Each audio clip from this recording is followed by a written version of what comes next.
yeah, like I said, I would love to have like a roundtable discussion. Also, you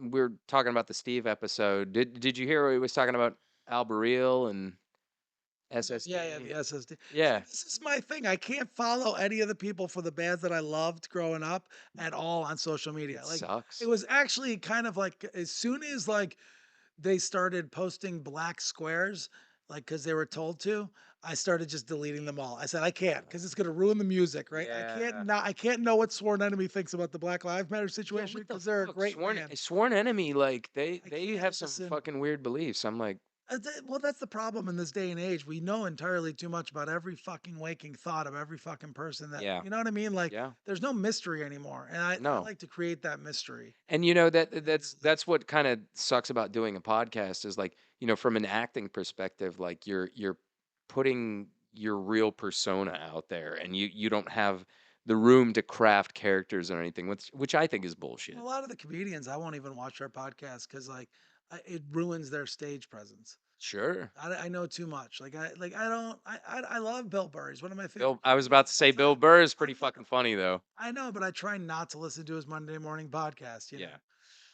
Theo Vaughn, I love Theo Vaughn, but I'm not gonna. I just Segura, like I feel like he just got watered down because of his podcast when I was I've listening. never listened to his. Oh yeah, Your Mom's House. You never heard that one? No. Oh, that's a Your funny podcast. mom's It's him and house. his wife. Yeah. Okay. Yeah. You ever listen to Anthony Cumia? Oh yeah, I like Yeah. Anthony. I Yeah. like Anthony. He's with Gavin McGinnis Him, now. Nick. Oh, is he really? Yeah. Yeah. Yeah. I haven't really been listening to much. I like Crowder. I like Crowder's great. DePaulo. Nick DePaulo is one of my Never favorites. watched Nick Oh, dude, Apollo. Nick DePaulo. So Okay. he just reminds me of like a cranky old uncle that I'd have had. You know, Have like you ever watched Just Pearly Things? no, but I've heard the name sounds familiar. Yeah, her name's Pearl. She's a podcaster. She's a semi-pro volleyball athlete, Okay. and she kind of grew up in like a conservative family or whatever. And she's basically like red pilling a lot of men, like talking about, um, just women's responsibility. Like you know, if men want a certain thing, women should be receptive to that, and it shouldn't be all about you. You know what I'm saying? And Right. she's really great at that. Fresh and Fit are really great. Oh Fresh yeah, and they're Fit are really really good. good at making thoughts look like thoughts, though. I like Sydney Watson a lot. Sydney Watson's Lin good. Chen is all right sometimes. Yeah, I like too. Elijah Schaefer. I don't Um, think I've watched her. Elijah Elijah. Schaefer. Oh, I was thinking of the comedian Elijah Schlesinger or whatever. Eliza, yeah, I've seen Eliza, her yeah, a few times. yeah. She pretty good. Yeah, I could take her in 15-minute bites. Like I like when I've seen her at the store for like 15-minute times, but watching an hour special is a little much. Too much, huh? Same with Nikki Glazer. She's another one I like in 15-minute chunks. I can only hear like so many squirting jokes in a row. And Eliza, I like Eliza. She's very talented. She's an amazing comedian. She does these amazing act outs and these little characters, like little goat noises and stuff like that. Oh, okay. But like at some point, it just becomes a little too much. Like, Yeah, yeah, yeah, yeah, I yeah. got it. You're gonna stutter thing. Yeah, female comedians love to talk about their vaginas. Well, that's it's. It's their I don't want to bargaining get my power. get myself in trouble, but Why? You already did that one time. The two times. oh my God, no, you don't even know how much the LA comedy scene has a whole. I have a whole stigma about me because of how I was in the lockdown. Like I was very vocal online about how I had a hashtag Zoom is not stand up, and I was doing all sorts of underground comedy everywhere. Yeah, Rogan was talking about that I on his was doing it podcast. all, man. I was one of the only rooms around Therapeutic Noise in Long Beach Yeah, for in May of 2020, yeah. or yeah, April May, and then we had backyards, beaches, rooftops, Skid Row. We were doing fucking open mics. So it was never one location.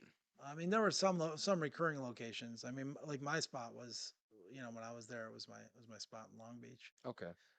But yeah, I mean, backyards, living rooms, apartments, Fucking anywhere hardcore I style could get punk up. rock. Yeah. And I was Fuck up it. every night. I got up somewhere. It was the whole fucking lockdowns. Well, I did not stop doing it. yeah, I mean, it's the perfect opportunity. I mean, like, say what you will about the lockdown, but like, you know, you you were, if you were diligent and disciplined, you're able to like hone whatever Well, skills you have, the first 2 weeks of this whole nonsense, man, I like had friends like calling me up, like they're like, "You're LA comics in studio apartments, like you know that have been going up every night. Yeah. We're all mentally ill as it is. Like, call me up, like just got off the, she told me she just got off the phone with suicide hotline. Like, you know what I mean? Like Yeah. people were squirrely, bro. Yeah. That was why I decided, like, let me open up a room and just see who wants to show up. And so I did, and there was about, I don't know, like five of us one night, and we did an open mic, and it was like magic. Really? We all went up there, we bitched and moaned about the fucking lockdowns and all the bullshit and the masks and Was it like off the cuff, or had you yeah, guys been preparing no, it's material? just no open mics are just you go. I mean, you maybe bring a You can couple prepare jokes. for an open mic. Yeah, yeah, but like whatever comes up, kind of comes up. We just Sure. were really loose about it. You know what I mean? Because we were Yeah. hanging out. Right. It's been 2 weeks. Everybody's been in their house. Yeah. No. So we went out and got together, and it was like we were hugging and hanging out. And, it was awesome. That's awesome. And so I was like, all right, yeah, let's just do this. So I So opened the up. audience volume increased after that? There was really no audience, but other than other comics, Oh, okay. but other comics started coming because I announced it to a fury of hatred from the left. So I didn't even know I was in Facebook jail. My buddy Ryan Joseph, shout out if you're ever in the Austin or Dallas area. He's one of the best, dark one-liner a la Anthony Jeselnik comedians Oh, around. nice. Very good. Ryan Joseph, yeah, you should check him out. He's really funny. Good Okay. friend of mine. We did a lot of open mics together. But he put the flyer up that I was opening up for open mics, and I was donation based because I know everybody's out of work. Like Right. I was really being cool about it. Yeah. He calls me up the next day. He's like, "Bro, I got to take this post down." And I'm like, "Why? What happened?" He's like, "Dude, there's like 200 comments, and my soul can't take it anymore." And I'm like, "What?" He's like, "Go look." So I went on this like backup Facebook account I had to go on the page and look, and it was like wishing death to us, like like we were fucking Nazis because we're gonna kill grandma. Like it was so bad. They called the police every day on me that I was open, Right. and it was the most hatred I never imagined it was gonna. I thought I was gonna be like kind of praised, like, "Oh, thanks so much, bro." No, Yeesh. but out of like all that, there was about a good 45, 50 comics that were filtering through every single night while I was open for like That's 6 weeks. fucking awesome. And we all kind of have a little bit of camaraderie to this day now. You know what I mean? Like we Yeah. see each other. Like we were in the battles in the underground. Like it's like old school punk rock style of doing comedy that we were doing. Well, yeah, everybody seemed to have like, a pretty good support system. I was kind of seeing a girl at the time, and I think COVID cock blocked me, like the relationship was dissolving as the fucking lockdown was, transpiring. And, I was calling friends and stuff like that, so it's good that you had the fortitude and the know all to be able to, do something like that, and you had the venue and the facilities. Well, it's like anything. It always comes from that kind of like DIY punk rock hardcore space in my head. Everything I've ever done in my security company, Die Hard Security Solutions. Like I named it after a Cleveland hardcore band. You know what I'm saying? Yeah. Like, We got to talk some more like bands, like first show, earliest memory, like hardcore. honestly, like it was the crossover from metal into hardcore. Yeah. I think one of the most instrumental bands for me for that growing up was the Spud Monsters. Oh, Right? Spud John Monsters. Foos. Yeah, absolutely. Like those shows were like, I mean, they'd be playing shows with all sorts of different bands, right? Like very, very metal scene.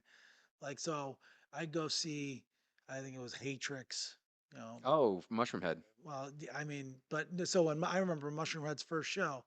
So when Mushroomhead came out, it was the guy from Hatrix. Yeah, That's how Jeffrey. Yeah. that's how I remember because Hatrix was like this sick Cleveland metal band back in the day. Okay. Used to draw a lot of crowd. They Y- play with like the Spuds, Escalation Anger, who is Aaron from Keel Hall. I don't know if you're familiar with Keel those Hall. guys. Yeah, the old what was that label that they were on? Hydra Head. Hydra Head. Yeah.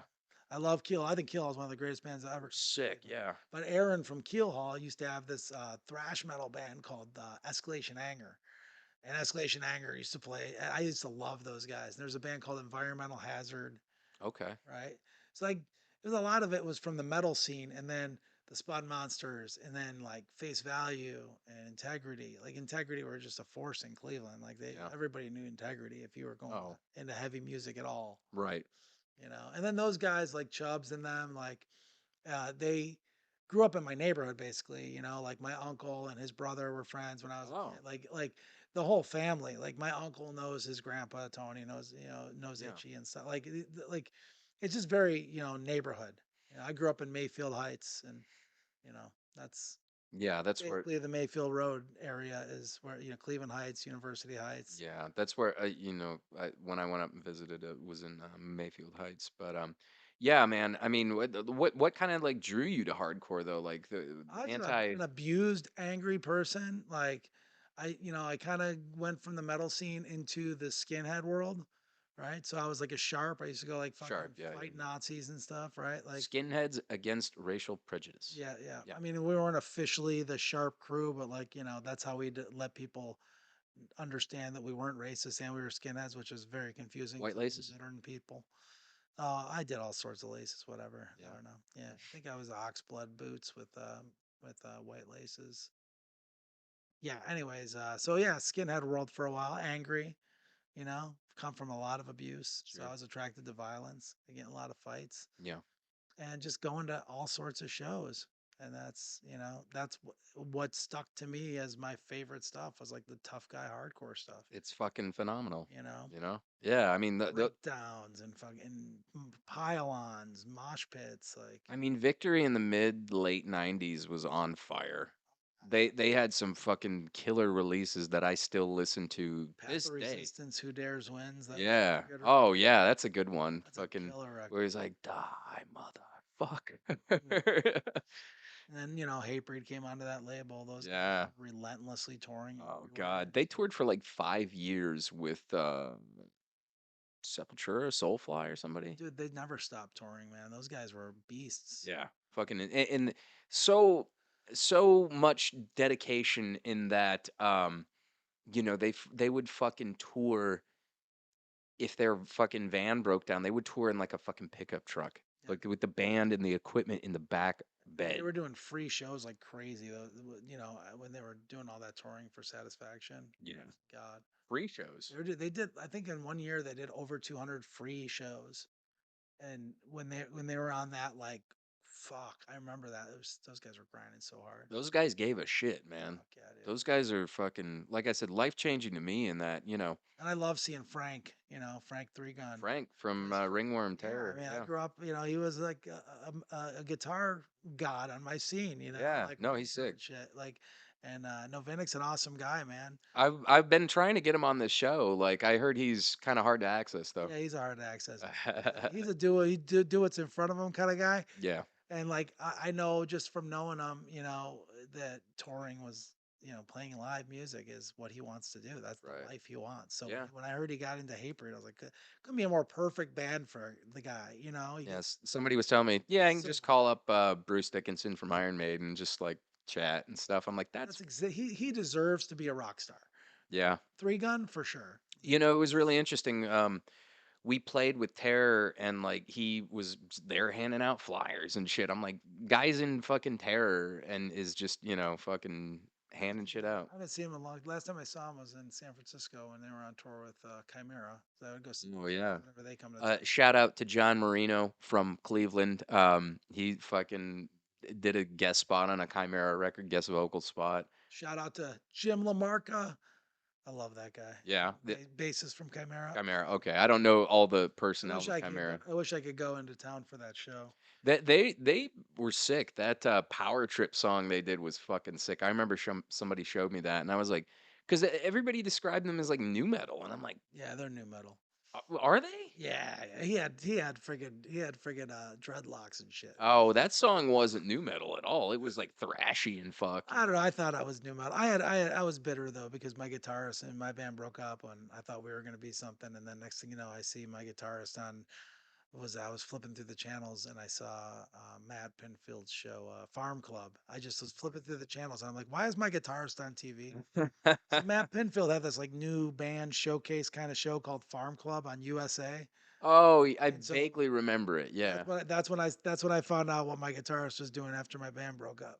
Like I was like, motherfucker. And then, that's kind of cool though. I mean, it was, like, it's cool. I love. Shout out to Jason Hagar, yeah. fucking killer tattoo artist in Cleveland, good friend of mine. And then he went off to do that band Years of Fire after Chimera. I don't think I've heard of them. Years of Fire. They play a lot of shows in Cleveland. Okay, yeah, yeah, Matt Pinfield. I saw him in Target one time, and I was Yeah. like, dude, I loved 120 minutes. Like fucking. Um, He's one of the original hipsters. I didn't say that to him, but yeah, no, he was always bringing the good jams on MTV. Yeah, he's like a music savant. Yeah, Like, yeah. But I mean, he had like impeccable taste as oh, far as totally. like, oh, I'm introducing this band to you, da da da, and I'm like, wow, this is good, like stuff I like. Alternative Nation, 120 minutes. Oh yeah, Those yeah, shows dude. were groundbreaking. Yeah, definitely. Ground. You know, um, to kind of harken back to yeah, in hardcore metal and whatnot. What what's one of the most interesting things you saw at like a show or anything aside from the whole aforementioned riot? Well, I mean, there was the time that we shut down an Earth Crisis set at Cleveland after the riot, after One Life Crew got thrown off of Victory Records. And we showed up, me and Steve and Chubbs and Jaws and fucking John Lockjaw, and we showed up to the Earth Crisis show. And during their set, every time Carl would put the mic into the crowd, I would grab it and pull it out of his hands and just start screaming, "One Life Crew, One Life Crew!" I remember, I took the mic and I threw it back at him at one time, and Oh, it hit Carl in the chest. It fell to the fucking floor of the stage. oh, And then I got it. This is at old Peabody's Down Under, where a lot of these good hardcore shows used to be back in the day in Cleveland in the '90s. okay. And I got up on stage to like stage dive or whatever. And like I got up on stage, I grabbed Carl, I threw him, and there's these pillars on the stage. I Oh threw him my into God. this pillar and then stage dove. And the guitarist tried to like start swinging his guitar at me. Oh And shit. they missed me and they hit like a 14-year-old kid in the head and like cracked his skull open. Oh, well, That I heard about all that stuff like kind of later, yeah, right? yeah, Like yeah. like I guess there was lawsuits and I don't really know the full story on that, but there was like lawsuits and victory Where did the whole and beef things with with the Earth crisis. Crisis begin? Because they were the ones who did the email campaign to get One Life Crew thrown off a record, thrown off a victory, and get them to stop putting out the record because of the song "Get Out." Oh, They pure disgust. they started that. Yeah, they started an email campaign. They were Victory's like most popular band at the time. I think they were selling probably the most damn records for Yeah. Victory. And what's that, 96 or 95, 95, right? So yeah, they had a lot of pull. And there were people like breaking One Life Crew records at shows and stuff. Like, yeah, dude, it was like a movement. Like, it's just before all this, where we're so interconnected. Like, I sometimes I'm just so glad that back then wasn't as captive as this is. Yeah. I mean, and I almost, a bunch of those guys live in North Carolina now, and I will say I enjoyed some Earth Crisis growing up. I think Dude, the it's Firestorm 7-inch, I love is it. banging. I Yeah, no, would it's murder great. people to that Oh, record. it's fucking phenomenal. So heavy. Fucking Destroy the Machines, fucking Riveting. great. Yeah. I got asked to play in a band with I think it was Bulldog's cousin or something. Like he was like the guitar player or something like Okay. that. And then it was Jesse Moscato from Buried Alive or something like that. Yeah. Another fucking phenomenal band. Oh yeah, Buried Alive is awesome. Fucking that album crushes. Yeah, I mean, and to kind of talk about fights and stuff like that, you've been in the security world Oh too. yeah, oh yeah. You've got to have some interesting stories from that because I Yeah. sure as hell do. I've seen some shit doing that stuff. I mean, San Francisco. Oh God, my buddy actually worked up in San So Francisco there's doing this bouncing too. there's a San Francisco, the Armory in San Francisco. It's in the corner of 14th and Mission, and for years it was the home. It's an old armory, like military place, right, with this huge ballroom and shit. Yeah, And for a long time, it was the home to Kink.com. I You know know? of it. Yes, I I used mean, to at date one it. time, Kink.com was like the number one BDSM. BDSM Yeah. website for porn website in the world. Yep. And so this is their studios is in San Francisco, right? So like, and I didn't work for their stuff, but like I would work these events that like the Burning Man scene would put on raves there and shit Yeah. and use their ballroom in their facility, Oh, right? I So, already know. Like, but like anybody going to those things, they're going to kink.com. So like they're gonna bring out the freak, right? Like I've worked some crazy shit at there. It's like were there any incidents or anything? like a lot of like there was a furry party once, and so Oh, you've seen how those people get down. But Like until you've had like 600 furries in one place at a rave doing drugs and partying while famous DJs are playing, and these are like a lot of tech. There's a lot of tech companies too that do these Sure. events over there Oh in San God. Francisco. They're all weirdos. Dude, yeah, it's a whole nother world, man. Yeah, it's just a lot of oral sex, a lot of fucking. I've seen the straight ass pound. I've like walked into a room, Peter Ackworth's bedroom or whatever they Who the called it. fuck It's is like a Peter Ackworth? he was the main guy for Kink.com. Oh, okay. Yeah, Peter Ackworth. Yeah, his bedroom is like this straight up VIP room. I walk in, there's one dude fucking another dude in the ass, like up against the pool table. Just people standing around. Like there's like dungeon studios. You can walk around that place and like Oh all the God. studios where they record and stuff. Yeah, it's a weird Every group. bathroom has a fucking glory hole in it. Like you never know what you're gonna get when you sit down. Dude, It's I it's a fucking trip, dude. I dated a dominatrix for the one like the relationship dissolved in COVID, and they have what you call vanilla like sex and relationships where you don't fucking like do any of the BDSM You shit. can see them walking up to they look like schoolgirls. Like they're just like their glasses and their oversized sweatshirts. They walk in and then they go in there. They're like dominatrixes and It's shit. such a weird world, because they've got all their lingo and they've got all their like Hmm. dom sub and stuff. I'm like, this is bizarre. I went to a fucking dinner with a bunch of them one time, unknowingly, truthfully, because I thought I was just going with her, and she brought her whole little fucking dungeon with. It's That's a trip. like, yeah, guys had fucking nipple clamps on, taking them off at the fucking dinner table and shit. It's fucking wild. So I would staff these friggin' raves and parties and stuff with like 50 security guards and go run a crew all night. You know, like Yeah, I used to do those big things myself. Like I was the running the crew and like yeah, all sorts of shit, dude. San Francisco is like street of street people on every corner. Like in the Mission, yeah, like yeah, you got to have a strong group of security out front to keep the like. It's wild, man. yeah. My buddy was telling me some. Drugs, oh my god, they would just constantly taking away drugs at the search gates. My buddy was telling me some crazy stories doing security up there. I guess he had to work a lot of the gay clubs and saw some fucking crazy shit I had there some of too. the most popular spots in the Castro, so like during Pride and stuff like that. Like, Yeah. yeah, dude, it's wild, man. Yeah. You never seen more dicks, and every dick you see is a dick nobody should see. Like fucking like Harvey Weinstein dicks, like snails and And shit. like somebody like what? I don't know why his balls are so big and his dick's so small. Like, what's going on? Like that looks like elephantitis. Let Like, me what's going on? flopping that around. Yeah. Seriously, it's deformed. Who are you, Gigi Allen? Like, what are you doing over here? Always, always people whose dicks you don't want to see, but they are more than happy to show them. Yeah, it's like, I get it, like being, satisfied in your own sexuality, your own skin and whatnot, but there's a difference between that and just fucking flaunting it. It's yeah, it's a different world, man. Like flaunting it in that regard for like, you know, I went and saw what was it, Top Gun Maverick in Charlotte, and they were doing a pride parade, which is ironic because the first Top Gun is probably the gayest fucking movie ever. And they were doing a pride parade like right next to it. And there was a fucking there were kids there. There were kids, there were fucking parents with their kids and shit like that. Oh yeah, dude. I've been to Pride in San Francisco. Holy shit, things kids see. Dude. And And it's glorified, so that's another aspect of it. right. And you've got like fucking Divine up there like fucking dancing around and guys in fucking bondage gear and shit like that. And I'm like, "Eh, this is too much, you know? It's a little too much, yeah. What do you think about the whole drag queen story hour shit?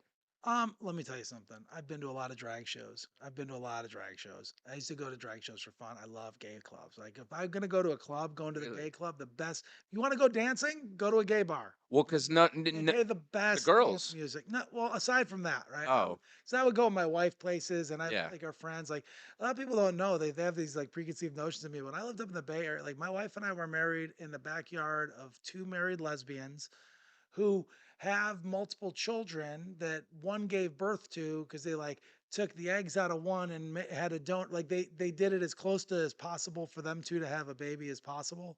It's very interesting. sure, sure. Like married in their backyard, like gay people. Like I, yeah, those are my friends. Like Sure. you know what I mean. What I'm saying is like I So I would go to a lot of those events. right. And I mean living here in LA, I have a few gay lesbian friends, I have gay lesbian family members. It's not like nuclear family or anything, but you know, it's one thing to, like I said, champion that versus, just living it like you're saying What they're I'm gonna living it. say is that what I was actually gonna get to is that at those events, trannies are the most pervert. I've never been more molested in public in my life. Are you serious? Go to I went and saw this Madonna performance by this group Tranny Shack, and Stacy and my wife both had to like stand sandwich me to keep me from getting groped by just everybody I walked around in this tiny little club. I think it's the Cat Club or whatever. Yeah, the Cat Club. It's like this tiny little club. There's like Yeah. this packed. Do you know Alex's bar down in Long Beach? Oh, of course. Yeah, Yeah. I put on like 4 therapeutic noise shows there. So I'd never actually seen any. Love that place. Yeah, it was great. I saw English dogs there. It was Nice. fantastic. I never saw any like a lot of trans people in the flesh. I saw some in Europe. I remember like it was like, oh, they were crossing the street and I'm like, oh, there's women. And then I was like, nope, they're not. And so, that was kind of a shock to me. Like you grow up in the South, you don't really witness those things that No, much, yeah, you know. absolutely. But it's like it didn't bother me because I'm a grown man No. comfortable with my sexuality. Right. Flip side is I know how perverted that culture is, and why are we using that to talk to our children? That's not necessary. And why and the topics that they're even broaching, I think, are unnecessary to talk to our children in the first Exactly. place. Like conversely with heterosexual sexual topics, you don't discuss those with children. There's a reason for that, because, you know, children don't need to be corrupted or polluted by that. Well, your children were always traditionally talked to by their parents about that stuff. Exactly. In school, they talked about the nuts and bolts of our reproductive system and Right. how How it breeding works works. biologically. Right. And now they want to talk about sexual morality and da da da da da da da and exploration and blah blah Right. blah blah blah. Like it is nothing more than grooming, and that's what it is. Yeah. And anybody who sees it differently isn't paying attention, Yeah. essentially, right? Absolutely, dude. But I I mean, you see it coming. Like this whole culture, they're trying to degrade the family. They're trying to degrade our individuality and our personal responsibility. The things that make us dangerous to the control they're trying to put on us. absolutely. And the what you're saying about the whole grooming and stuff, the fact that, you've got I don't know if you ever saw the cuties billboard I mean that that's a, it's a, on Sunset. It was fucking disgusting. I believe it. I didn't see this particular billboard, but I mean, just knowing that that movie exists made me disturbed. Yeah, when I drove past it, I was like, this is where we're at now. I was like, this is where we're at, Like this is fucked. Well, I mean, you do it. Like, I'll be honest, man. I don't watch a lot of TV, but I got really entertained for a couple years there by QAnon. Okay, I'm gonna tell you right now. If you look at Oh, it they're as pure, if hilarious. you Yeah. look at it as a purely entertainment thing, it was amazing. Yeah. Okay, you got cannibalism, you got dead babies, you got sacrifices, you Oh, got yeah. spirit parties, and But do you think banana there's a fish shred and of truth to pizza. that? Um, well, there's got to be some truth to most of it. Right. There's got to be some truth to most of it, right? Like, yeah, absolutely. I mean, there is a place in LA called the Cannibal Club. You can look up the website cannibalclub.org, and I've heard, oh yeah, yeah, yeah. I think I've they heard of it. they serve human flesh, and it's a pop. It's like a thing where you get invited, and you there are different places all the time, and they have these world-renowned chefs that cook human flesh come out and they say that it's ethically like donated the meat and da da da da da da. But I also know a guy who once ran into a homeless guy who was frantic, claiming that he was at the Cannibal Club and he got away, like one night just on the street. That doesn't sound that far out of the realm of possibility. Like maybe they were like, "Fuck, we didn't get our shipment in." I Well, mean, there's old fucking guy over there on the corner. we got guests coming. What's our healthiest specimen on the block? Oh, he's riddled with meth and fentanyl. I guess I'll have We'll have to do. We'll have to take from his good this is the spoons. low end shit. Fucking Get creative. no, I mean, God, Talk I've been about up. consuming energy. Fine. Shit. I've been up to some of the houses up in like the Hollywood Hills and shit, and I saw like a big fucking Minotaur statue. I was like, the fuck is this? I was What are like, you talking about? There's a lot of Satanism, yeah, there has to be. and based on my music choices, that I should be okay with it. You know what I'm saying? Yeah, Yeah, like Slayer's got fucking skulls and shit like that. Seasons in the Abyss, fucking Raining Blood, shit. Fucking yeah. But it's terrifying when you're like actually faced with it in the flesh. It's And crazy. the people that should be doing it, I think. Right. Yeah. No, the people with all the money. Like we want the guy that's on the street corner doing shit. These people of power are just, sometimes I get so heated about it, like, oh, my freedom, my freedom, my freedom. And I go, when was I fucking free? Like, I was born into this world. Everything I know and every belief I have was kind of presented to me in some way, Yeah. obviously, right? So like, who am I to say I've ever been free? The prison's in your mind. Well, that's 100%. Like I mean, Fear is if you never left anywhere, like I think they've done experiments with children before where they've kept them like isolated and contained. But they had to monitor them, and they had to give them some sort level of human interaction or they'll die. right. So would they would do that, and I don't think they were ever like released into the world, or if they were, it was one of those situations where it was just such a fucking shock to them, because they'd never seen anything else, and then like they're seeing trees, they're seeing grass and shit like that, and even if it's not true, I'm pretty sure there's some sort of relevance to it. It's fascinating to think like somebody that would grow up in such a like contained environment, they would never know that they were like contained. Well, right, yeah. Your perception is your reality is only based on what you've experienced, right? Right? Like Truman Show shit, right? Like, Essentially. right? I almost wonder if I'm in a TV show. I'm like, is this really just God's TV show of me?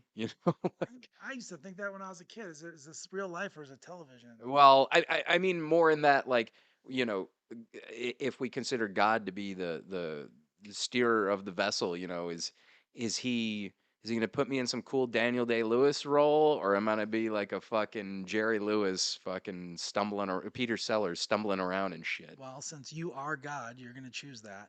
Oh my That's God. fair. We're all God. We're all God. Oh, I don't know about that, Oh yeah. but I mean, God is an energy, and it's an energy that's collective, and it exists first and foremost inside each individual. in the Vedas, they say everything is part and parcel of Krishna. So that with that being said, yes, we are part God, but when they analogize it that way, they say that um, a drop from the ocean is just a drop. It's part of the ocean, but it's not the whole ocean. The Kybalion says that the universe is mental. What is the So Kybalion? it's one of the great ancient secret texts that was unearthed, and it's got the seven, what is it? The seven hermetic principles. Oh, okay. So, Israel Joseph Right. from Bad Brains Fireburn came on the show and he was talking about that. Yeah, the seven hermetic principles, which is very, Wait, Israel elu- was on. yeah, So that dude came to my open mic, bro. We really? have the footage somewhere. Okay. And what We'll happened? talk later. We had a Okay. good time. All right. Well, Israel, I wish you well. Like, we were, I guess friends at one point. But yeah, anyway, to Sorry. segue, we were talking about, yeah, Sorry about that, dude. we were talking about the whole you The know, hermetic principles. yeah, hermetic principles and whatnot, which was very elusive to me, because I was like, this is very esoteric and like cerebral and hard to understand. So the idea that I mean, the universe is mental. Everything is mental. Everything starts with your conception of it, right? Like it doesn't exist if you don't conceive it, It's true. right? Like if you can't conceive it, it doesn't exist, That is true. right? So how powerful is your mental energy if that's the case, right? Like that's where I go deep into, Okay. right? Mental energy, what I focus on, where I put my intention, where I put my attention, right? Yeah. It's super powerful. Yeah. It's because the universe is mental. We could tap into the universe. That's where I start to get into the woo stuff, I guess. The woo stuff. It all starts there with the Kybalion Well, statement the universe is mental. and like we are always told as children like, oh, you shouldn't eat that, or you shouldn't listen to this, like what you choose and what you do like influences your life, like from infancy, like what you're you know what you listen to, what you wear, what all that shit is, it's energy. It's all energy. That's And all that exists. and so, you can't go into like, situations saying that something may not affect you or it won't affect you. You know what I'm saying? Because it does, even if it's on a like a subconscious level. Yep. You know? Oh yeah. Well, I mean, well, that's just basics psychology 101, behavioral psychology, right? Like Yeah. we're conditioned by the environment. Now you say that your wife studied psychology. She's a psychologist. Yeah. Oh, okay. She did She's her PhD. She's practicing. oh, okay. She's thriving private practice, Awesome. and she works with really really high achieving people, like people in positions of power and things like that. She Oh, specializes in what do you call it? Peak performance, okay. right? That's That's cool. specializes in that. So, but you have some understanding of psychology beyond psychology A 101. great deal. Yeah, Yeah. yeah, a great deal. I mean, I find it fascinating. I actually had a class, and that was one of my. It was a big like amphitheater class, but it was probably one of my favorite classes in college that wasn't related to my major. I was like, this is all really interesting. Like this is fascinating. So yeah, I mean, we're conditioned, we're reinforced, and we live this exposure to everything around us and a constant level of thought and interpretation and then reaction, emotions. I think emotions are probably the most important. This is kind of the gateway to our spirituality. Everything Sure. happens through emotion, right? And emotion is based on thoughts and interpretations of stimuli in your environment, right? So when you Right. take all those kind of concepts together, it's it's embodies in a very big way personal responsibility Yeah. because now it's like anything that happens around me is not of my control. All I can control is my Your conceptions of reaction. it, right? Like how do I perceive that? What's my interpretation and my thought and then my emotional reaction, right? That is like they call that the model of emotions in dialectical behavior therapy, which is a therapy that's used for borderline personalities, right? But like to me that is like huge, right? You take your thoughts and you have to now own them, right? So where do your thoughts and your interpretations about specific incidences and stimuli in your environment actually come from? Well, all of your experiences since the day you came out of the womb, right? Right. By slowing down, you start noticing things and then you can unravel them and then you can have more thought, like, so. And then comes the next component to what I think of is a way to live an effective life is stoicism, right? Is just Marcus Aurelius. Marcus Aurelius, right? A practice, right? I also very much believe in a practice and like actually doing things every day in a very specific way with a lot of thought and a lot of mindfulness. Have you read Meditations? Oh yeah. Okay. It's on my Audible list. I'm Oh, it's like, great. It's great. yeah, I've been wanting to read it. Everybody keeps saying it's Oh fantastic. yeah, definitely. So, and you said you're a reader. Like, do you do Audible? Do you do No, audiobooks? I don't. I prefer to read hard books. Like me and my wife have, we call them our friends all around our house. That's awesome. Our books, like we Yeah. love to read. So I have a huge bookshelf back home. My selection is rather limited now. You can see some Ayn Rand and some yeah, I saw Henry the Miller, Jean Genet, Henline, all that shit. So Clive Barker. I saw that. yeah, that Books of Blood I think is in there. That's the only Clive Barker I think I own. I got some Vonnegut in there. Yeah, Nice. the classics, Orwell. Yeah, I do Uh, a lot of a lot of the spiritual stuff and a lot of the nutrition stuff from the angle that I focus on. I read a lot of that stuff. Think and Grow Rich. Yeah, I've looked at it. Seven Habits I like. Okay. Seven Habits of Highly Successful Four People. Agreements. Four Agreements. Yeah, yeah, for Yeah. sure, absolutely. The Prophet by Khalil Gibran. Have you read that one? Um, That's a good one. I have that on my shelf. I can let you borrow that if you like. uh, It's a short read. Yeah, so we were talking about books and reading and how you consider them your friends and they are because you can definitely, like you can revisit an old friend. yep, absolutely. What I love it. most influential reads for you? What do you think? Like early on in life. Um, God, man, books, Jesus. I really like The Alchemist. I don't know if you're familiar. I am. I don't know if I've read that. It's just a good book. Behold a Pale Horse by Oh, William William Cooper. Cooper. Yeah, I have Great that book. one. I was actually like told that one of the guys from Cold as Life told me I had to read that book. Really? And yeah, back in Good fucking band. back in the '90s when Provoke was supposed to play a show with them, and didn't work out. That's like early conspiracy theory shit. Oh yeah, that's I mean he was CIA guy, like so a lot of things he was talking about. He was really well known for his he used to do presentations on like the Kennedy assassination and he had like his Oh, own theory and stuff like that, like no word. shot by one of the Secret Service agents. Is he still alive? No, Cooper died under suspicious circumstances, I don't doubt it. like him should be. Yeah, you know, he mentions in his book how people were threatening him like actively at that point. I Oh was like, yeah, this is so crazy. he was definitely living, a Like life that was every clandestinely. day was lucky to be alive for all the things he brought out. God. Yeah, and he did too, you know, like He's spiraled me into like David Icke and some of these other people, and then Icke goes a little too far with the lizard reptilians. people. Yeah. For me, it's all entertaining and it gets my mind thinking. You know what I'm saying? Yeah, I feel like there's a movement to get us to stop critically thinking, and sure. you know, if we're not doing that, we're not human. We're supposed to do that. Well, even as absurd as it is, you can give it some sort of merit in that it's, like it's pushing the boundaries. Yeah, they're not reptilians, but Well, I mean, I don't know. I grew up in an era where like every check stand at the grocery store had like a National Enquirer on it, right? Like nobody was 100%. like that. That was ridiculous shit, But it wasn't like this, like, oh, it's fake news. Get like we all understood it was fake news, Right. Yeah, well, most of us did. I mean, or and those who didn't, like, those people need something to Yeah. believe in that is that outlandish Some for or it they to need like a good exist. mood stabilizer or something.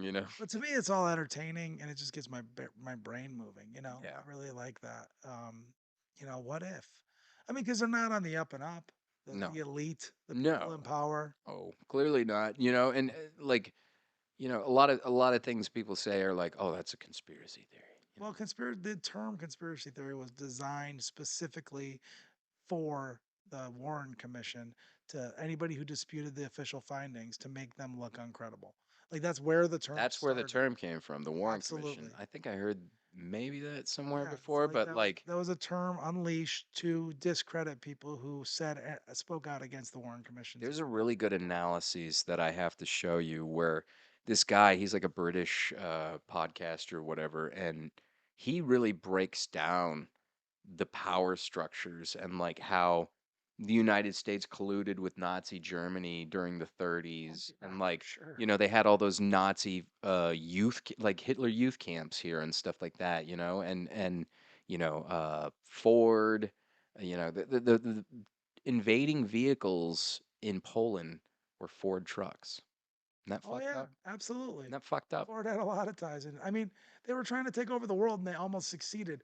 Plenty of people were on that team. You know what I'm saying? Yeah. Like, really think about it. Like how Have you powerful ha that have was you for ever them. read All My Sons, Arthur Miller? No, I've not, but I know the book. Yeah, It's where something I where should read. I can't remember if it was the father or somebody was dealing arms to both sides or whatever, and they found out that one of the sons was killed by one of the fucking uh machines or airplanes that he fucking helped manufacture. That's crazy. Yeah, it's fucked up. Yeah, fucking Arthur Miller too. I mean, I think I have the Crucible over there. The Crucible is amazing. I mean, that's the cool thing about that show I was telling you about. Man in the High Castle. Yeah, because Yeah. it's like if the Nazis won the World War, Yeah. and that's the whole premise behind it. And and then it's got sci-fi angle too. It's like parallel universes and things, so it's pretty fascinating. But it's interesting because they show it's like so it's the '60s, but the Nazis won the World War. So like in the United States, but it's run by like the Nazi party, and there's all this crazy like technology, like the planes are like aerodynamic and like Sure. just and that's how it was. I mean that was they were on the cutting edge of everything. Well, they were actually studying the Vedas because those guys were They super were, into the Vedas. Himmler also specifically, they used to read from it, yep, which is not good promotion for the Vedas, but it is what it is. Swastika came from the yeah, Vedic, absolutely, Vedic tradition and whatnot. yep, It's yep. funny when I had to do the Mortis, the offering, um, they had a plate with swastika on it, a Vedic swastika, the one with the Uh, so anyway, but yeah, no, there was a movie that they did a made for TV movie. It was called Fatherland, and it was kind of the same premise, oh really? like if the Nazis had won the war, which they hadn't won the war, but they had signed like an armistice with the United States. They defeated Britain. They'd overrun all of Western and Eastern Europe, sans Russia. They were still fighting the Russians in the 60s. It's a crazy good one. It's not sci-fi or Well, anything. It's just alternate reality type you know, thing. there's something to be said about, you know, there being just like this main war between like Nazi fascism and like communism, right? And like we took a lot of their friggin' scientists and generals and all these different people from, Von Braun. dude, the Operation Paperclip and Yep. all that. Like the United States took all those people in, and we needed and we also needed, so because the next fight was right there, communism, right? So I almost think in a lot of ways there was there was more common ground there than anybody cares to realize. You know, Yeah. and some of those powers are still at play now. They have a completely different tactic, right? Yeah. The tactic is about projection, right? It's about Yeah. projecting onto the others. It's about you know, acting like they're on your side, and everything they're giving you is actually making your life worse. Yes. And Or you know, the Saul Alinsky like accuse others of the very, you know, behavior that you're perpetrating, you projecting. know? Yeah. Yes, it's fascinating, and because you think about it, all the policies that are designed by these kind of global, the mainstream, the narrative, the Democrat, like whoever you want to say, right? Yeah. The policies that they actually put in place do the opposite of what they say they're supposed to do, Right. and they never change. You go to these cities like San Francisco or Los Angeles, like where we're at, we see these liberal policies and who they're supposed to help and what are they actually doing. It's a simple, should be a simple thing where they, oh, we better readjust and reassess. Maybe Right. this you know, giving away needles and giving away crack pipes and shit isn't actually helping. Yeah. It's actually making it worse. Yeah, and I know some individuals that are involved in that, and they're like, "Well, they can't just get off heroin, you know, like we can't just deprive them, you know." And I'm like, At some point, at some point, at some point, we got to change our tactics if we actually care about helping people. Or are we just degrading it to the point, like I feel like it's like mass gentrification or something like on society. "Well, yeah, We're like making crime worse, so we'll welcome in, you know, drones and cameras on every corner, and right, you know, the surveillance state, they're like, "Oh, it's for your protection." they got to run it all down so that we can then beg for them to come in and save us. Right, right. Yeah, no, I mean, that's what, you know, thinking about the other day, like a doomsday machine type thing, or like a HAL from 2001, you know, like they're supposed to be there to help you, but they could go fucking haywire, you know, Right. and just fucking, you know, or for, you know, surveillance, like Patriot Act, that supersedes so much shit and is, I think, one of the most, you know, absurd legislations ever, in that absurd and scary, you know, and that they have unfettered access to just about anything through our intelligence Well, I think agencies. it's clear right now, like after all that's been coming out of these Twitter files and things like that, dude, you have to just assume every thought you have, somebody somewhere knows it. And so then everything beyond that as well. Every move you make, if they really want, Someone does. somebody sees it, right? They may Somebody knows it's happening. Somebody knows where you're at. We're algorithmically like, you know, researched on a constant basis. You sure. see that? What's that movie? The Social Dilemma. Did you see that I one? have not seen that. They No. talk about how like they're paying. So to me, the most dangerous thing in all of social media are emojis, right? Because our emotions are the core, the foundation to what we are. So when they can Emojis, huh? yeah, because emojis track your emotional reaction to stimuli. So Hmm. they put things in your path, and like so essentially their goal is always going to be consumerism, right? They want you to consume more, whether it be just straight content, right? So they're going to put things in your path that are designed to give you whatever emotional reaction is going to keep you engaged, right? So emojis track our emotional reactions to things, but like they're watching, they're timing they're watching your eyes when you look at your screen, and they're timing how long you That's put insane. certain things, That is insane. right? That Yeah. literally happens in every app. You scroll on Instagram and you stop and you check out something, they'll notice patterns like, oh, every time a girl is wearing fishnets, he stops, or you know, whatever. Really? Sure, and they are doing that. I That mean, is I happening. don't doubt that It's that all being analyzed, bro, on a but mass that scale. That specific. That specific. Wow. That's fucking scary. I And mean, why I don't doubt that they would be able to do that someday, but you say they're doing all this now, they're like, doing it all now. Why do you think we have dude. pointed ads focused on things that we Well, I was always under the impression it was just based on your, whatever algorithm you were, like and it's based on your activity, and your activity is every engagement you have with your phone. I find people that I met for in passing on Facebook, you know? Like they knew we were in proximity. Just wait till you get a friend request while you're standing there talking to somebody new, and you get like a notification on your phone saying add this person, and it's because you're standing next to their phone. Yeah. Yeah, that's what happened to me the I don't other really day. understand how we're allowed to speed still. I think it's you know how quickly they could like think about it, the way the navigation's set up. Like you think there isn't some fucking program somewhere that knows that I average 93 miles an hour in my car every time I'm in it? There has to There be. has to be. Right. They know. Well, to speak of cars, my car was just stolen. You know you just had a low jack I, thing go down. yeah, I had to fucking call up Volvo and coordinate with the police department, and they fucking found my car. Fucked up, but like, yeah, the technology exists, and they also connected their phone to the Bluetooth. So I'm half tempted to call Volvo and be like, because I just thought about it. I was like, "Yo, can you get the phone signature on this?" I mean, it might be a burner phone or something like that, but they would probably at least be able to fucking direct me, or that I would give bet you them, they could. yeah, If they connected their phone, I bet you they could. I mean, dude, at Harley, when I sell Harleys, we have the security stuff. It's basically glitter. It's like this clear coat. It's like this little container. It's clear coat, and it's got sure. all these little flakes of glitter in it, right? And you can put it on everything. You can put it on an aftermarket seat, da da da da da.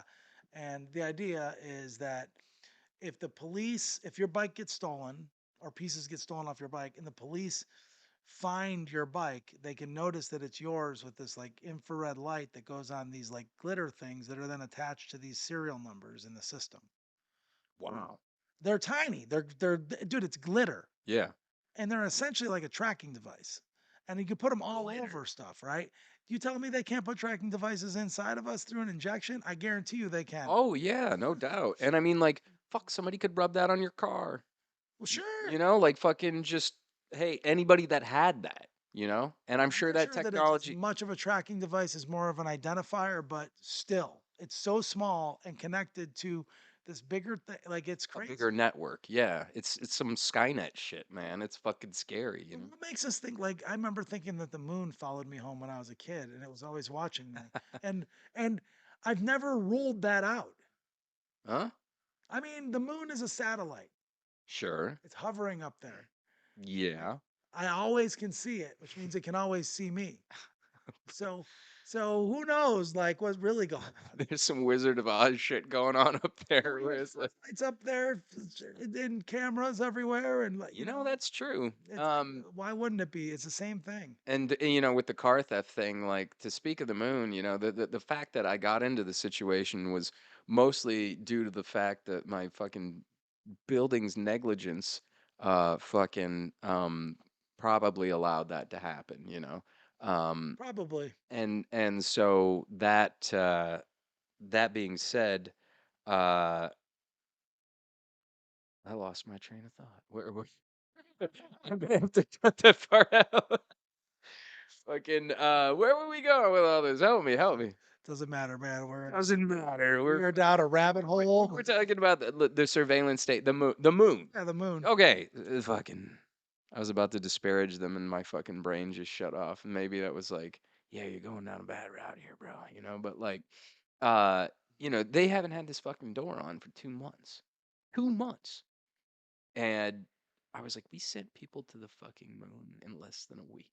Supposedly. So Allegedly. allegedly, yes, but Allegedly. I'm just saying, like, assuming that's true. Well, I mean, you could drive fucking thousands of miles in 2 days. Yeah. You mean to tell me, like, come on, like, and I was like, my dad does like construction. I'm sure he knows like a few subcontractors down here that might be able to help out with this and shit, but they're just fucking negligent. So Negligent. car got Lot of stolen. negligence out there. A lot of yeah. I don't know, man. I don't know how people exist in the world right now. It's insane, man. And I mean, like, we were kind of talking about like, you're talking about riding bikes and stuff and like the whole woke culture and excuse me, not the woke culture, but the like YouTube culture around biking Sure. and stuff like that. Well, I think technology. I have a bunch of bits on this, but like I think technology has kind of ruined some kind of like innate human things. You know, and like nothing's a secret anymore. We know everybody's deepest thoughts when they should probably keep them to themselves is when they scream them the loudest, right? You know, and like you know, and then like this narcissism that's kind of built into these platforms where everybody wants to be seen, everybody wants to be important, and you know, I was doing a thing the other day, last night at open mic. I was like, dude, can't you just be boring? I get that you're boring. Why do you need a cause and a fucking audience? Like nobody, like you have nothing to offer. Right. Like seriously, be boring. It's not that bad. It's not bad. It's not that bad. I get that you have nothing interesting about you. Like that's why so many people are jumping up for these causes and stuff because they Right. go online, they need some clout, they need to feel important. Right. Like, and so it breeds this level of narcissism that I just think is dangerous for kind of humanity. But you said like specifically like in the bike culture, you find that a lot. Well, I mean, in tough guy culture is where what I think Oh, I was that's right. saying, That's right? right. Tough Yeah, guy yeah, yeah, yeah. culture. So like, yeah, MCs, motorcycle clubs, and stuff. It's like, dude, you see a bunch of Hell's Angels or Mongols blasting down the street, 60 of them at a time. Like that is fucking scary. Yeah. That is fucking real American badassery, Yeah. right? As soon as these guys get on YouTube, look at the camera, it goes, yeah, so don't forget to like and subscribe. Like, how fucking tough are you, bro? Yeah, Like, right. what are you doing? Just get by on your own merit and you don't need to ask. Just like you know, fact checking in Google has kind of ruined the art of like just conversation, because like people will fact check you while you're standing there telling them something.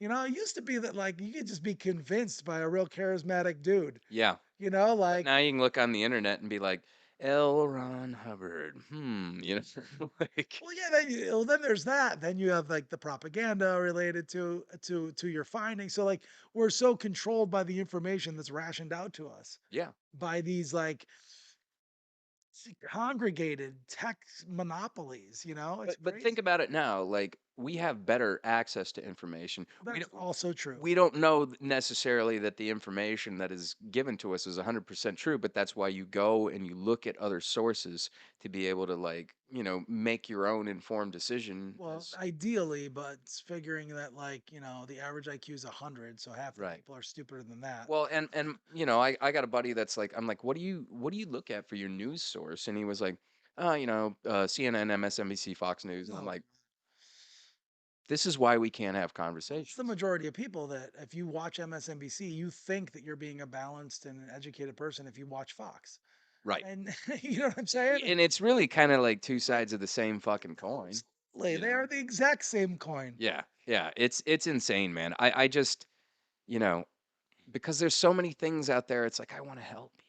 I want to help you. I want to expose you to the truth, but you don't want to hear the truth. Like Well, because the truth has been just, you know, propagandized as this like horrible thing, right? well, and to deviate from lockstep with them means fucking cancellation and being exposed to some sort of horrible like whatever it is. And that to me is like this is not a climate and a culture that we need to live in, no? I love it. You love it. I kind of do. I've been embracing it more and more lately. I think it's so ridiculously over the top Yeah. and so extremely, you know, lopsided. And I exist within it, especially doing comedy in LA. Well, it's Like, it's gold for comedy. and for me, like, it's like, if nothing else, the best compliment I can get from a radical leftist is when they come up to me and say, "Dude, if nothing else, bro, you got balls."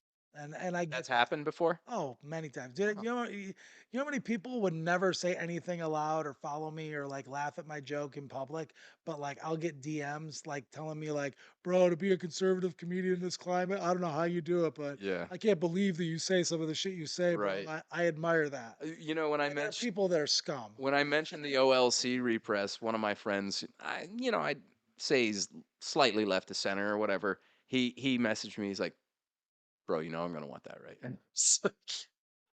course, you know? Like, But what's really going on out there on these social media platforms with all the canceling and stuff? Because like I can still go on right now on YouTube and download extremely racist screwdriver songs. oh yeah, Right? I can watch friggin' God, David Duke videos. it's all out there. Like it's so there's usually like select. I think that it's just very selective. It's like the people that are going to make the most waves or whatever. Like whatever's going on. I don't know. I don't know how it works, but they are canceling a lot of people. But those canceled people find their tribe in many cases. As long as you never apologize, I think you're fine. It seems like You to would me, never apologize. well, yeah, to me, the only way you can be canceled is if you let yourself be I canceled. agree. You know, like look at all the mediums that we have to operate in now as far as like having a voice, you know, like the fact that like, I'm friends with Milo Yiannopoulos, and like the Oh, fact that nice. I like yeah, Milo. he's great. He's fucking He's like hilarious. the OG at getting canceled. Yeah, Like, exactly. But I mean, what's the like thing to that say that he wouldn't have a platform anywhere is almost well, absurd. why I would was he like, have a bigger I platform? was like, Milo, come on my show, and he was like, like the English kind of snippety dismissive that he is, and but it's funny, because Oh, he's got clout. He knows. right, and I mean, shit, he just fucking hung out with Kanye West on Tim Pool and shit like Yeah, that, yeah, I saw that. like he knows where he sits, and hey, what's up, Milo? If you watch this, I don't know, fucking but yeah, I mean, it seems to me the only way to actually be canceled is, yeah, like, you have to like fear them and you have to be afraid of them in order for them to inflict any 100%. real harm on you, If you just ignore them, let the news cycle play out and not address it at all, it goes away. Yeah, You know. absolutely. I Well, mean, Chris D'Elia, he, he so had his drama. He's still out there performing, headlining at Chris the Improv. D'Elia, like, didn't he supposedly scam on some women or some shit? He was texting girls who weren't old enough yet and grooming them for when they were old enough and he'd come to town. I think that's how I understood it anyways. I'm not an expert. But like he was like, yeah, there was some underage girl stuff. You know, what are you gonna do? Whatever. Like it's almost genius in a way. I'm gonna be a touring comedian for the next 20 years. Might as well set myself up for down the line. Sure. Yes, I mean, I don't She's know. definitely like, yeah, that's taking that statement. Damn, she's gonna be hot when she's older. A little too Well, I far. mean, I guess it would have to relate to the well, I mean, what was being said there, like the exchanges, like were they sexual in nature I'm no expert on or the topic, but like supposedly he was being canceled and he's still crushing it at the Improv. I think people lost some of their TV shows. He had a thing with Whitney Cummings and like so like look at Louis C.K. He lost like $30 million. I guess he's back Oh, again. he's not gone anywhere at all. He's doing all his own releases on his website. I got invited and then uninvited because they took away my buddy's comps to Oh, the Louis taping the other night that because sucks. I heard about that on we were social gonna media. go and then my buddy calls me the next day and he's like, yeah, they apparently it's standing room and it's crazy. So Wow. he's shooting it. He's a photographer. Like what's your probably most interesting or comedy story or comedy moment? Like could be from bombing, could be from fucking winning, could be from Like I think I mean, as far as like performing goes, like right in the beginning of when things were starting to open up in LA and stuff, over at the Fourth Wall Comedy Cafe, which I'm there, the 27th, check 10, that out. 10 o'clock, Hollywood. Um, I did a show there, and and it was optional whether you wanted to wear masks or not, Okay. and basically the whole room was just double masked, Ugh. and like I'm looking down and I got like, green haired people whose gender eluded me. You know what I'm saying? Like just that with like double, triple masked, like just their eyes just staring up at me. Wow. Like it's like they're waiting to be offended so they can get upset. Did you get any And so laughs or there like was one guy, and I have this picture of the audience somewhere. I'll send it to you. And if you zoom in all the way to the back right corner of the crowd, see this one guy without a mask on. oh wow. That guy laughed at every one of my jokes, and he came outside afterwards. He's like, "I don't know what's wrong with all these people, man. You're hilarious." And I'm like, "Well, you're also like." It's just funny how that happens, right? Yeah, yeah, yeah. That's Just, of course, the guy with no mask on is laughing at my, racist jokes, and I'm offensive. I don't care. Well, I I mean, love it.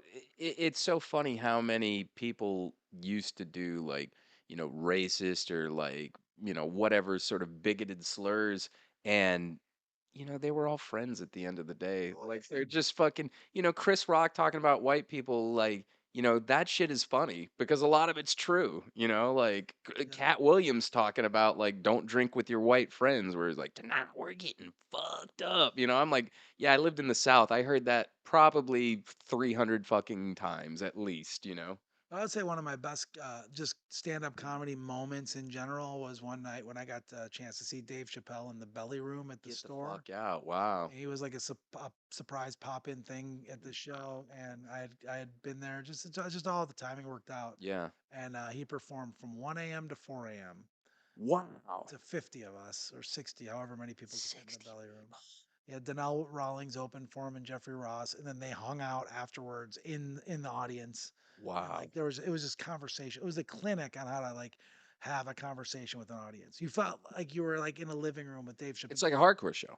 Yeah, it was absolutely like Yeah, like you get that real like, it feels way more organic and yeah, like intimate. Yeah, and he's definitely. like passing around shots of tequila with Donnell and like passing blunts around the room.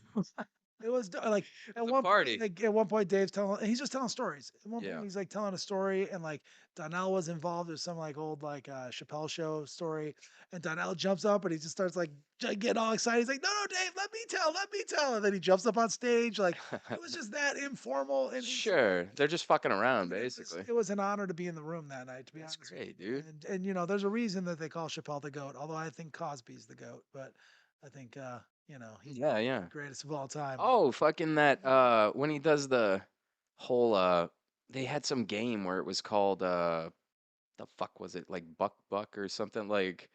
Have you heard that one? Oh, he does all the fucking Cosby cartoon voices. Oh, okay. Like he has them all in there. Anyway, yeah, no, those early Cosby albums are great, and like Chappelle, he's a fucking legend.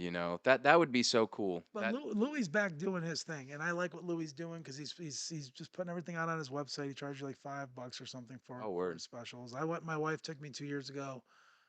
No, a year ago on October, this past October, so October 21 on my birthday. She got me like eighth row center seats to go see Louis at the Long Beach Palace of Fine Arts. wow. And Shane Gillis opened. I don't know if you're familiar. You should look him No, look him up, bro. okay, He's Shane Gillis. All right, dude, he's a trap man. He's hilarious, and he opened, and so it was an awesome show. Chris Porter. Oh, I know Chris. You know him. Yeah, yeah, yeah. Oh, he's fucking that Taco Bell being ecstasy for your face had me fucking rolling. Yeah, that's awesome. Yeah, he's great. There's so many good comics out there. So much talent. That's why I don't like. That's why I say I like it. I enjoy it because like I feel like in the open mic scene you kind of have a pulse of what like the social vibe coming up is. And Sure. I notice a lot of African American conservative comics coming out of that world now Okay. that are like doing material about being pandered to by white liberals and how like it's really I do see a lot of that. There's a pushback. There absolutely is. Yeah. You have to have a balance, right? Just like Yeah. they want to have 87,000 IRS agents. Well, let's put a bill in that's going to actually remove the IRS from our equation, which Ooh. is what they just introduced into the House. Who was that? I forget who exactly introduced it, but what the Republicans are this whole reforming our entire IRS and tax code to be more of a flat fee structure. And Yeah. I don't know all the details, but I did hear a little bit about it on AM radio this morning. And Yeah, I mean, I was I've like, I've okay. always kind of looked at like flat fee as like, why are we not doing this? Well, this way, the rich will pay more that way. It'll be more even. It'll less complicated. So there's a lot I less don't know money why gives. fucking leftists want graduated tax. I don't know why leftists want like leftists used to be like anti-authority. I don't Right. understand what happened. Like now they are big pharma cheerleaders. Yeah. They they stand behind the CDC and like that's their religion. It's because they have no religion and no faith. Yeah. Into They're that. atheists. Yeah. Sure. Essentially their religion and their belief system is around these government entities that rule them. 100%. But we used to be rebelling against that shit. Yeah, and I mean, I was on the left for a long period of time, and it was just like, you know, um, yeah, Rage Against the Machine, I was like, yeah, dude, fucking, and then I find out they're all just a bunch of fucking like capitalist shills, you Well, know, of like course they are. Yeah. yeah. Well, I mean, the dead giveaway should have been Epic Sony Records, you Right. know. I'm like, 100%. how the fuck? It And then you ain't know, Inside Out no more. no. Oh yeah. To speak of Inside Out, you know, like fucking yeah, no. Tom Morello, Harvard educated, fucking why do you want communism, you know, like, and he profits so much.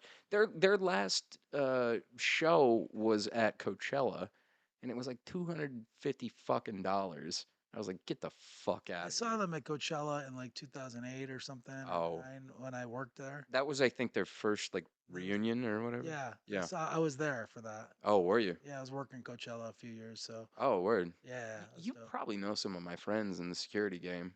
Yeah, I don't know. I was all around. Yeah, I had some friends that went up and worked Did a at lot of event staff stuff like Coachella. CSC and whatnot. Those different companies. Nice, nice. Yeah. So yeah, man. What are we looking at right now? 32. Um, well, let's talk about some comics. Like, yeah, aside from the ones that we named, like up and coming comics that you might wanna. Well, I mentioned earlier my buddy Ryan Joseph. He's out in Texas doing his thing. Awesome. He's a gifted writer. He's gifted. Okay. I would just highly recommend him to check out his jokes. He's very Anthony Jeselnik. He's very dark. You know, he's got probably my favorite joke. Okay. Absolutely. There's a comedian. Oh, I can't remember his name. He's a Jewish redheaded guy that wears glasses, but his responses to the audience, like to hecklers, are amazing. I'm gonna have to send him to you. I can't remember his name, and it's gonna piss me off. I'll post it in the comments when I remember it. Um, but he's funny. Who else you got? Like, I would say so. Like some just local up and comers. There's a guy Fonto. okay, Fonto's this Armenian cat. I've been doing open mics with him for Bando. Fonto. Fonto, yeah, don't fucking talk during his set. You'll introduce a world of beatdown. He's a good roast comic, man. Really? He's really good on his feet. He's funny. It's good. He's irreverent. You know, I really like him. And he's he's been doing a lot of stuff at the Hollywood Improv lately, so you can kind of see him coming up. Okay.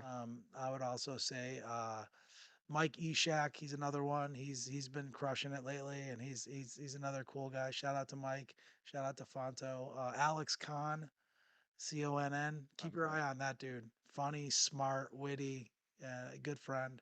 Okay. Yeah, I really like him too. Well, that's awesome, man. And what do you got to promote? You got Bando Talks. I'm working on some few things, man. You know, like I get really caught up in like trying to like all these entrepreneurial, endeavors, and then it's like how much energy is finite. Like, so how much time, energy, and stuff am I going to put into certain things, and what is my ultimate goal? So trying to figure that out. What I want to do is more public speaking, more like inspirational speaking, corporations, and different organizations and things like that. So I want to do more of that all over the world. Really, I'd go anywhere.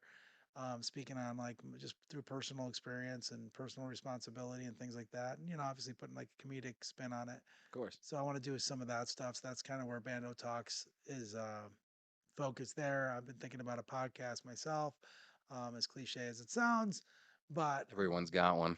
yeah, just not. I get really bogged down by the whole like, yeah. I mean, I could sit here and talk to somebody for 3 hours. Anybody gonna watch it? Like they have 24 hours in a day too.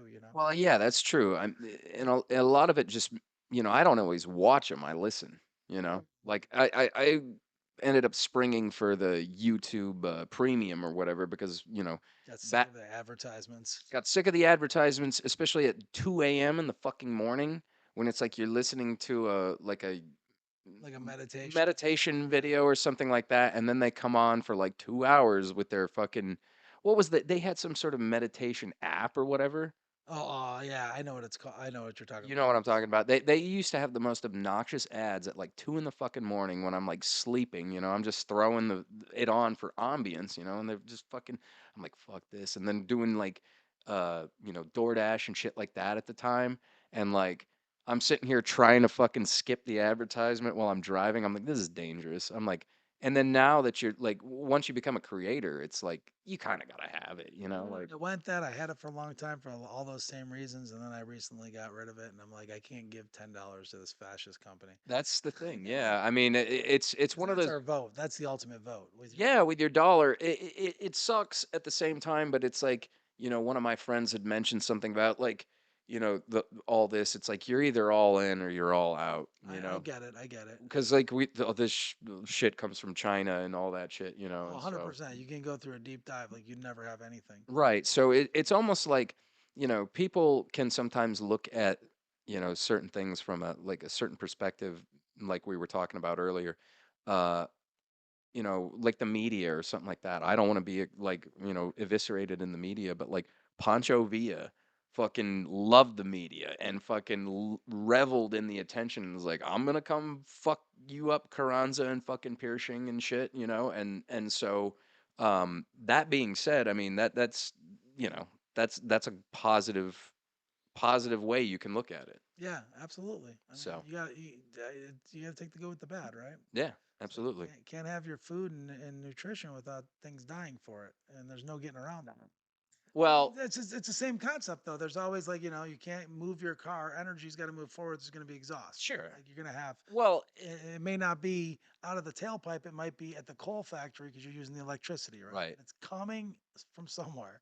Just coming from somewhere. And some people that they talk about like veganism and like the ecosystem, like when they talk about palm oil, Oh yeah. which is not really that good for you. Nope. A Um, lot of bad things from palm oil. I mostly do coconut oil. Yeah, coconut oil is probably Really good for you.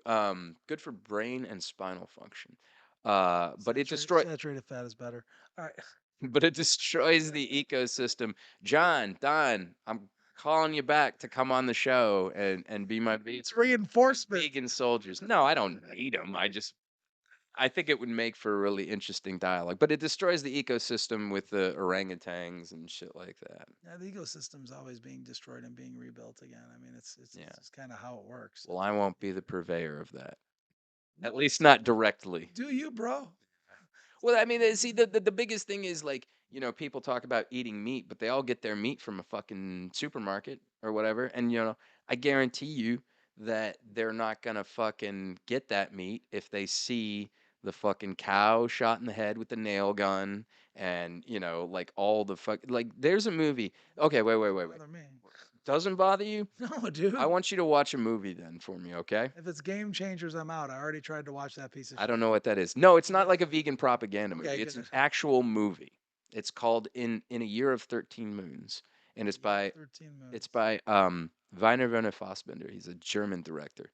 Um, I didn't get it through the whole movie. If you hate trannies, you would like this movie. Like I think the main no, Spread that rumor. I don't hate trannies. you said that though. I have a joke where those words are in it. There's a difference. I'm You're just missing context. kidding. We can edit that. Is that staying in? Sure, yeah, you can Okay, fuck absolutely keep it. it. Do the joke right now. I don't give a fuck. Do the joke. All right. I'm not transphobic. I'm not. I don't hate trans people. That's ridiculous. Oh fuck. See, I fucked it up. See, Oh, well, then we won't do we're it. not doing We it. should probably not do it. We should save it for Save it. any of his performances, See, we do that joke live. Yeah, January exactly. 27th, Friday night, 10 p.m., Fourth Wall Comedy Cafe, 5220 Hollywood Camera's up there, Boulevard. brother. Do it in the camera. I hate technology. Um, yeah, no, that being said, no, that's great. There is a funny meme that was going around that had Paulie from The Sopranos, and he's like, ain't no fucking way the whole Trans-Siberian Orchestra's fucking Imbecile. trans. And the funny thing is when you read it, you hear it in his voice and shit. It's so fucking great. So that being said, Joe Bando, Let's call it. dude, fucking great show, Thanks, man. man. Fucking Appreciate you having me. Valhalla, dude. Yeah, absolutely. All right, yeah. Go check out Joe Bando. He's gonna be at the one more time. Fourth Wall Comedy Cafe, 5220 Hollywood Boulevard, What Friday, January Friday? 27th at 10 p.m. January 27th, 10 p.m. Check that shit out, folks. Yeah, I got merch. You can follow me online, Instagram at Joe Bando Comedy, and YouTube Joe Bando Comedy, guys. Yeah, there you are. I absolutely. see you, people out there. Um, So weird. absolutely. Yeah, I mean, follow him on all his socials, support him, all his friends, all his endeavors. Absolutely. Like I said, we got the OLC repress coming. Um, That's exciting. I got Hell's Heart merch, over there. We got Tea and Fuckery shirts. that you guys can still buy. Though we are rebranded as TNF Podcast, it's always going to be Tea and Fuckery. I just did that because I couldn't get a fucking mic flag made for me. So, I increased in the algorithm too. So apparently people don't like swear words. Fuck them. All right, guys. Yeah, do all the fucking lame YouTuber shit so I don't look tough at all, which I don't know that I do. I get. Yeah. I'm fucking thin as a rail after this juice fest. So yeah, do all that fucking YouTuber generic shit and namaste, jobless, Hare Krishna, Joe Bando. Again, thanks, Saga. brother.